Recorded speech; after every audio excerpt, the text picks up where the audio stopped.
पहलगाम में बेकसूर टूरिस्ट थे और एक उग्रवादी हमला हुआ और जिसमें 27 बेगुनाह लोगों ने अपनी जानें गंवाई। उसके बाद जिस प्रकार के हालात देश के अंदर बने हैं, वो सारा देश देख रहा है कि कांग्रेस पार्टी ने भी, जो भारत सरकार ने ऑल पार्टी मीटिंग्स बुलाई थी दिल्ली में, उसमें कांग्रेस पार्टी के माननीय नेता, जो विपक्ष में, लोकसभा में विपक्ष के नेता हैं, माननीय श्री राहुल गांधी जी, और हमारे राष्ट्रीय अध्यक्ष श्री खड़गे जी ने पार्टिसिपेट किया था कांग्रेस की तरफ से भी। और उसमें एक बात तय हुई थी कि जो देश की सरकार और माननीय प्रधानमंत्री, जो सत्ता में लोग हैं, देश की सरकार जो फैसला लेगी, कांग्रेस पार्टी और सभी विपक्षी दल पूरी तरह से हम देश के साथ और सरकार के साथ उस फैसले के साथ खड़े हों। स्वाभाविक था, बेगुनाह लोगों को मारा गया, पूरे देश के अंदर उसको लेके गुस्सा भी है और स्वाभाविक है जिस प्रकार से टेररिस्ट ने एक बहुत घिनौनी हरकत की, उसमें कांग्रेस पार्टी का स्टैंड बड़ा साफ है कि देश और देश की सरकार जो भी एक्शन लेना चाहेगी, हम पूरी तरह से अपने देश के साथ इस मुहिम में खड़े हैं। इसमें किसी को कोई शंका नहीं है। अब वो फैसला हमारी सरकार ने करना है, माननीय प्रधानमंत्री जी ने करना है कि उसके लिए कौन सा कदम सही होगा और किस प्रकार से उन लोगों को सजा मिलनी चाहिए जिन्होंने ये हरकत की और जो बेगुनाह लोग थे उनके ऊपर ये जो आक्रमण किया गया। इस मामले में सारा देश इस बात को देख रहा है कि सही समय पे कौन सा ऐसा एक्शन हमारे देश में हमारी सरकार लेगी, उस पर सबकी नज़र बनी हुई। दूसरा, आज एक और मसला हमारे सामने था जो काफ़ी बड़ी लड़ाई विपक्ष ने और ख़ास तौर पे माननीय राहुल गांधी जी ने आरक्षण को लेके, जो जाति हमारा जो सेंसस को लेके उसको लेके एक बड़ी लंबी लड़ाई काफ़ी वर्षों से, आप समझें 11 सालों से इस पे जो है लगातार बात हो रही थी। पूरा विपक्ष और कांग्रेस पार्टी और हमारे नेता राहुल गांधी जी इसकी अगुवाई कर रहे थे और उनकी एक सोच थी कि भाई देश के अंदर जो जनगणना है वो इस प्रकार से होनी चाहिए कि जिसमें हर जाति के लोगों का हमारे पास अपना एक रिकॉर्ड होना चाहिए देश के अंदर कि हमारे देश के अंदर किस किस वर्ग के लोग रहते हैं और उनका एक डाटा जो है पूरे देश के सामने होना चाहिए। लेकिन ये 11 साल से इस लड़ाई को अब जाके जो है नरेंद्र मोदी जी ने और उनकी सरकार ने इसको एक्सेप्ट किया है। अब आप ये समझें कि वो इस जनगणना के लिए तैयार हो गए। अब सवाल था कि इतने साल क्यों बर्बाद हुए। जनगणना 2021 में होनी थी, लेकिन इनके रवैये की वजह से वो लगातार उसको इतने सालों तक डिले किया गया। लेकिन अब देर आए दुरुस्त आए, उन्होंने इस बात को एक्सेप्ट किया है, इसके लिए वो तैयार हो गए हैं। अब उसके पीछे भी और सवाल है कांग्रेस पार्टी के भी और विपक्ष के सभी लोगों के भी कि आप इसको किस तरह से करोगे। उन्होंने कहा कि भी ये जो है केवल मात्र एक्सेप्ट करके सुर्खियां बनाने के लिए नहीं होना चाहिए, जमीनी स्तर पे इस जनगणना को कैसे उतरेगी और आपका क्या इसके लिए रोड मैप है, आपका समय सीमा क्या रहेगी। देश ये जानना चाहता है कि जो जनगणना होगी उसके लिए बजट का प्रावधान क्या किया जाएगा, कितना बजट इसमें लगेगा, कितना खर्चा इसमें होगा और इसकी तय सीमा क्या रहेगी, ये जनगणना कब तक पूरी होगी देश की। ये बात हमारे नेता श्री राहुल गांधी जी ने भी इसका जिक्र किया है और ये देश की जनता भी जानना चाहती है, उनका भी ये कंसर्न है। क्योंकि विशेष तौर पे अगर ये जनगणना 2021 में होनी थी, आज 2025 हो गए, तो ये ऑलरेडी 4-5 साल पीछे चली गई और वो डिले उसके बाद केवल आपने दबाव में आके इस बात को स्वीकार किया या आपकी मंशा बड़ी साफ है। ये हमारे कुछ प्रश्न हैं माननीय प्रधानमंत्री जी से और देश की सरकार से कि आप इसकी जो है समय सीमा भी बताएं और अगर मंशा साफ है, आप जल्दी कराना चाहते हैं तो पार्लियामेंट का सेशन बुला के इसमें पूरे पार्लियामेंट के सामने इसको पास किया जाए और कितना इस पे खर्चा होगा उसका प्रोविजन भी साथ में ही बताया जाए। तो ये इसलिए जरूरी था और राहुल गांधी जी ने इस लड़ाई को लगातार पूरे देश के सामने, आप सभी जानते हैं कि भाई ये इसलिए जरूरी था कि समाज के अंदर कुछ ऐसे वर्ग हैं जो हमारी आज़ादी के बाद से उनको जो उनका हक मिलना चाहिए, जो वर्ग पीछे छूट गए हैं, उनके लिए किस प्रकार से हम योजनाएं आगे बना पाएंगे, उनको समाज के साथ दूसरे वर्गों के साथ जोड़ने के लिए हमारी नीतियां क्या बनेगी, उसके लिए बहुत आवश्यक था कि हमारा समाज जो है उसको हमें एक्सेप्ट करना चाहिए कि हमारे समाज में ये सारी चीजें हैं। और अगर जनगणना की बात है तो जनगणना करने में क्या दिक्कत थी? एक आंकड़ा बनना था, एक डाटा बनना था कि हमारे देश के अंदर 140 लाख लोग रहते हैं, पॉपुलेशन है, उनमें किस किस वर्ग के कैसे कैसे लोगों का पूरा एक रिकॉर्ड तैयार किया जाए। यही चाह रहे थे। जो हमारे समाज के जो भाई है, साथी हैं, जो काफी पिछड़ गए हैं, हो सकता है उनको किस प्रकार से समाज की मुख्य धारा से जोड़ने के लिए और उनको दूसरे वर्गों के साथ आगे बढ़ाने के लिए हम तभी नीतियां बना पाएंगे जब हमारे पास उनका आंकड़ा होगा। तो ये एक बड़ी सोच राहुल गांधी जी की उन लोगों के लिए थी। आप ये समझे कि एक न्याय दिलाने वाली बात थी। हमें आज तक समझ नहीं आया कि जो लोग सत्ता में थे वो 11 साल से इसको क्यों एक्सेप्ट नहीं कर रहे थे। ये अपने आप में एक बहुत बड़ा प्रश्न है। उस वक्त उन्होंने ये भी कहा कि जो इस प्रकार की बात कर रहे हैं, इस तरह की जनगणना की बात कर रहे हैं, इनके लोगों ने उसको एक ऐसी एक बात कही कि वो लोग शहरी नक्सलवाद कहने की तक को उनको टैग किया गया कि वो लोग हैं ये जो शहरी नक्सलवाद की बात करते हैं, कि जो जनगणना की मांग कर रहे थे।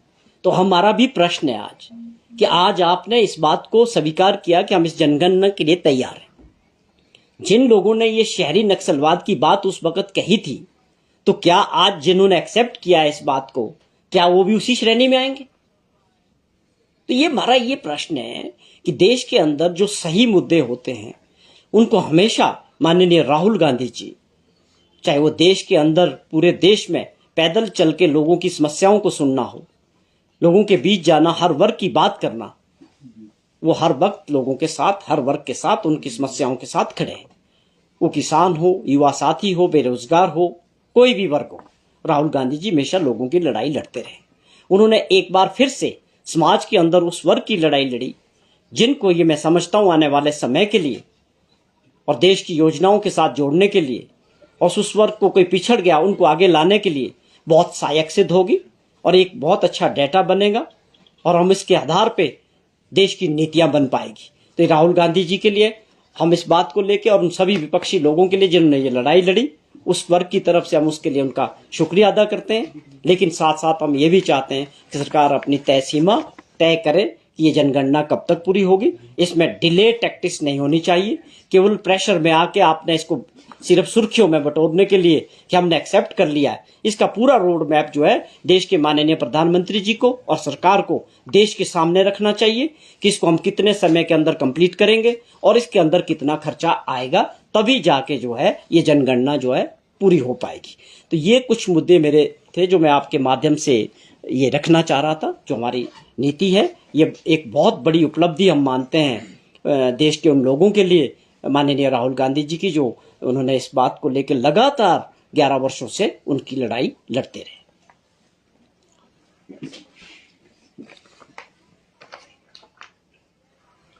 नरेश जी, रणधीर शर्मा जी ने भी प्रेस वार्ता की और उन्होंने आरोप लगाया कि कांग्रेस संगठन में घुसपैठी चरम पर है। प्रतिभा सिंह जी कल बिलासपुर में थी, वहां पर कांग्रेस के कार्यकर्ता आपस में ही उलझ गए। यहाँ तक कि जो रणधीर शर्मा जी हैं उन्होंने मुख्यमंत्री के इस्तीफे की मांग की है कि जब सरकार नहीं संभल रही है, संगठन कार्यकर्ता इस तरीके के आरोप लगा रहे हैं तो इस्तीफा दे देना चाहिए मुख्यमंत्री। देखिए, एक बात तो रणधीर जी की अच्छी लगी कि उनको कांग्रेस की बड़ी चिंता है, वो कांग्रेस पार्टी की चिंता कर रहे हैं। ये मुझे बड़ी अजब सी बात लग रही है, जबकि वास्तविकता ये है कि मैं ये प्रश्न मैं भी करना चाहता हूं कि जो अभी तो आपके बीच जो कांग्रेस के कुछ लोग गए थे, अभी आपके पास उनका ही तोड़ नहीं है भाजपा के अंदर। और भाजपा जिस प्रकार की परिस्थितियों से गुजर रही है, अब आप देखें कि राष्ट्रीय अध्यक्ष नड्डा जी खुद आके चंबा जिला में जिस प्रकार दौरा करके गए हैं और जो उनको एक जिला का जिम्मा सौंपा गया है, और आप दूसरी तरफ जयराम जी पूर्व मुख्यमंत्री रहे हैं, विपक्ष के नेता हैं, वो अपनी वर्चस्व की लड़ाई लड़ रहे, स्वाभाविक है। और बिंदल साहब को भी लगता है कि मेरे जीवन का भी अभी ये अच्छा समय है, उनकी भी महत्वाकांक्षा है। अनुराग ठाकुर जी अपने आप में भारत सरकार में मंत्री रहे हैं, वो भी राज्य के अंदर अपना ये देख रहे हैं कि कैसे हम आगे बढ़ेंगे।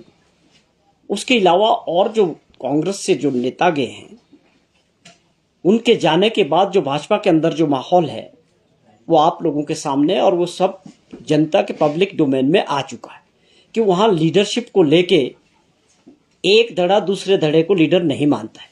इस वक्त भाजपा के अंदर स्थिति यह है कि कोई भी राज्य स्तर के नेताओं को एक दूसरे को मानने को तैयार नहीं है। और आप जिक्र कर रहे हैं कांग्रेस का, या आप जिक्र कर रहे हैं कांग्रेस की सरकार का। देखिए, आपको यहां चीज एक और समझनी पड़ेगी कि लीक से हटके जब काम करने होते हैं उसमें थोड़ी मुश्किलातें जरूर होती हैं। हमारी सरकार बनने के बाद माननीय मुख्यमंत्री जी ने बार बार एक जिक्र किया कि हमने व्यवस्थाओं को बदलना है। ये उन व्यवस्थाओं का जिक्र था जो पिछले 40-50 साल से हर जगह, छोटी बड़ी जगह में जो व्यवस्था बनी थी, समय के साथ उसमें चेंजेस होने की आवश्यकता थी। दुर्भाग्यपूर्ण वंश उसमें किसी ने ध्यान नहीं दिया, लेकिन हमारे मुख्यमंत्री जी ने इस बात को समझा और बहुत सारी चीजों में फैसले लेके उस व्यवस्थाओं को बदलने का प्रयास किया। और मैं समझता हूं जो हमारा 2 साल से ऊपर का समय रहा, जो फैसले इस दौरान हुए हैं, उसके आने वाले समय में जो परिणाम होंगे वो सबके सामने होंगे। मैं भाजपा के नेताओं को भी ये आग्रह करूंगा कि आप भी थोड़ा सा सब्र रखें, थोड़ा सा समय और इंतजार करें, आपको बदलाव दिखने शुरू हो जाएंगे। और दूसरी बात, आप इस बात का भी ध्यान रखें कि जब लोगों का मत है, लोकतंत्र में लोगों ने किसी को 5 साल का काम करने का समय दिया है, तो आप लोग इतना अधैर्य क्यों हो रहे? धैर्य रखें, पूरा समय काम करने दें सरकार को, और फिर उसके रिजल्ट्स आपको उस वक्त उस पर बात करने का हक है। और प्रदेश हित में कोई आपके जो चुने हुए लोग हैं, मेंबर ऑफ पार्लियामेंट्स हैं, वो अपनी उपलब्धि बताएं कि उन्होंने इस दौरान प्रदेश के जो भी मसले थे, क्या वो भारत सरकार में उठाए? क्या उनको लेके आपने कभी गंभीरता दिखाई? आप बताएं, बताना चाहिए।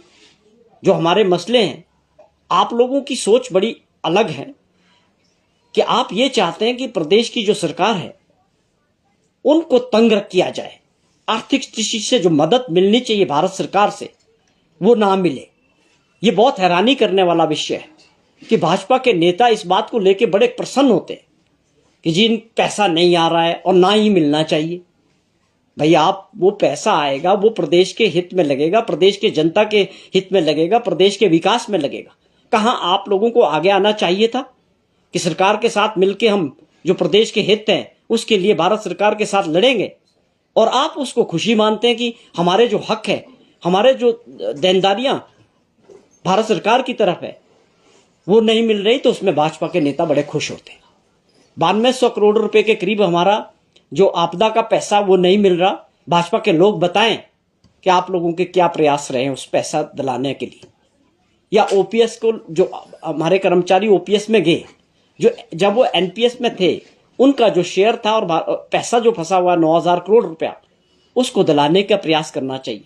सभी मेंबर ऑफ पार्लियामेंट भाजपा के हैं, चाहे राज्यसभा में चाहे लोकसभा में। केवल आप चुनी हुई सरकार को टारगेट करके एक साजिश के तहत कमजोर करने की कोशिश जो लगातार कर रहे हैं, उसमें ऑपरेशन लोटस भी हुआ, वो भी फेल हुआ। अब आपका एक प्रयास है कि सरकार को कमजोर करो आर्थिक दृष्टि से और इनकी मदद ना हो। स्पेशल पैकेज तो दूर की बात है। ये मैंने पहली बार अपने जीवन में देखा कि ऐसा विपक्ष जो प्रदेश के हित में ना काम करके अपने निजी स्वार्थों के लिए काम करता हो, या जो सत्ता से बाहर नहीं रह पा रहे हैं वो अपनी सत्ता प्राप्ति के लिए सब माहौल बना रहे हैं। ये अपने आप में बहुत दुर्भाग्यपूर्ण है। मैं आज फिर भी आग्रह करता हूं कि अभी भी आप समझें, आप सबकी जिम्मेवारी सबसे पहले प्रदेश के लोगों के लिए, प्रदेश के विकास के लिए है। आपको लोगों ने मेंबर ऑफ पार्लियामेंट चुना है, किसी को राज्यसभा में भेजा है। आप सबकी भी उतनी जिम्मेवारी है प्रदेश के विकास के लिए कि जितनी राज्य सरकार की है। अगर आज राज्य सरकार आर्थिक तंगी से गुजर रही थी तो आप लोगों की भी तो जिम्मेवारी थी। आप लोगों की सरकार है दिल्ली में, आप लोग अपना बताएं कि आप लोगों ने क्या क्या प्रयास किए। लेकिन हमारी सरकार ने और माननीय मुख्यमंत्री जी ने जो फैसले लिए उसके बाद बड़ी तेजी से हमारी आर्थिक स्थिति में सुधार हुआ है। आज हम उस दौर से बाहर निकले हैं, आर्थिक तंगी से बाहर निकले हैं और आने वाला समय और अच्छा होने वाला है। तभी मैं जिक्र कर रहा था कि आप लोग संयम रखें, जो फैसले हो रहे हैं उनके रिजल्ट आने दें और थोड़ा सा सब्र रखें। ये मेरी सलाह जो है भाजपा के विपक्ष के सभी नेताओं को हिमाचल प्रदेश में रहेगी। सर, परसों जो राहुल गांधी जी ने पेशी की है, जब सरकार ने जातिगत जनगणना के डिक्लेयर किया कि होगी, उसके बाद पेशी की है, तो उन्होंने कहा है कि सरकार ने मेरी एक ही मांग मानी है, जो जातिगत जनगणना की मेरी मांग थी। इसके बाद जो आरक्षण में 50% का कैप है वो भी जो है हम हटा के रहेंगे। तो आप उनकी इस बयान को कैसे देखते हैं सर? देखिए, राहुल गांधी जी ने जो भी बात कही, लगातार मैंने जिक्र किया कि देश की जनता के मुद्दों को अगर कोई लड़ता है वो केवल राहुल गांधी जी। निडर होके आप लोगों के सामने, पूरे देश के सामने डराने का कैसे प्रयास किया जा सकता?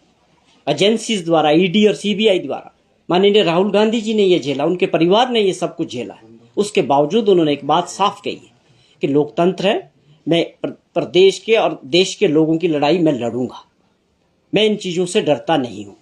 और उस बात को साबित भी किया उन्होंने, पूरे देश के अंदर पदयात्रा करके, हर वर्ग के साथ खड़े होके और पार्लियामेंट के अंदर लोगों के मुद्दों को उठा के। ये उसी की एक अच्छी एक परिणाम निकला है कि जातीय जनगणना को लेके अगर आज 11 साल के बाद सरकार इस मुद्दे को लेके तैयार हुई है और अपने स्टैंड से पीछे हटी है, आप समझें कि यू टर्न लिया है सरकार ने, तो इसका सारा जो मैं समझता हूँ श्रेय माननीय राहुल गांधी जी को जाता है। उन्होंने जिस प्रकार मजबूती के साथ इस बात को उस वर्ग की लड़ा है, देश के अंदर हर वक्त तरह पार्लियामेंट के अंदर बात करें या देश के कोने कोने में जाके बड़ी मजबूती के साथ सरकार को आज राहुल गांधी जी के उस फैसले के सामने, उनकी सोच के सामने झुकना पड़ा है। तो ये अपने आप में आज देश की बहुत बड़ी, मैं समझता हूँ, एक बहुत बड़ी जीत है। इससे देश के उन वर्गों के लिए राहुल गांधी जी ने काम किया है जो समाज में पिछड़ गए थे।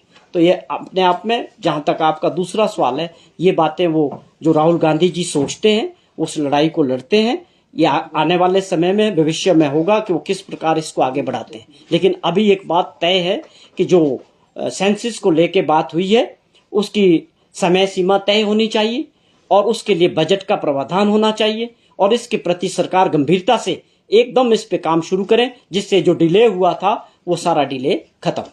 सर, रणधीर शर्मा ने ये भी आरोप लगाया है कि केंद्र से पैसा मिल रहा है, मित्र मंडली पर लुटाया जा रहा है पैसा, इस पर क्या कहें? ये केवल एक साजिश के तहत सरकार को कमजोर करने का, बार बार एक ही बात को दोहराने का, जिसमें कोई तथ्य नहीं है।